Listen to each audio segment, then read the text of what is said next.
Okay, so if you don't mind, I want to hit this one Yeah. first too. All right. So has he proven himself? Yeah, he's proven himself as the worthy of the number one overall pick because he's gonna get a second contract and he deserves to get a second contract. And he's a solid to good starting quarterback in the NFL. Absolutely. So he's not a bust by any means.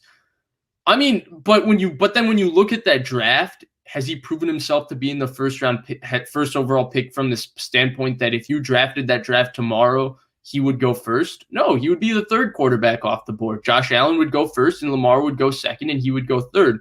Ultimately, I think the Browns should be very pleased with him. He's a good player, especially with the offense that they have. It fits him. The bootlegs suit him. He has a stronger arm than he's given credit for, and he can make some big time throws. And so, yeah, I think technically, yes, he has proven himself worthy to be the first overall pick. It just so happens that there's two quarterbacks from his draft class that are better than him. I agree. He's kind of he played for Hugh Jackson, right? He played for Freddie Kitchens. The man's been dealt a bad hand. The first year he gets somewhat semblance of a competent coach. He's played well, and they do have a really good O-line. Their defense is really not all that great in my mind. Probably the best. They do have the best O-line. They have the best backfield.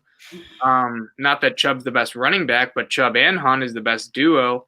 Pretty decent receivers, good tight ends. But yeah, I think he's definitely worth the first pick. He's a guy that if you surrounded the team better earlier in his career, gave him competent coaching, yeah, they could go farther in the playoffs. But the thing that people would always say, like, is he worth the first overall pick? There's times when, like, the first overall pick turns out to be, the Cam Newton, the first or second round pick that just is an all-pro. And Baker will probably never be an all-pro, but that doesn't mean he's not good. That's the thing that people kind of get hung up on sometimes. Like, if he doesn't turn out to be a perennial all-pro, he's not worth it. I think that's garbage. I think he's proven himself.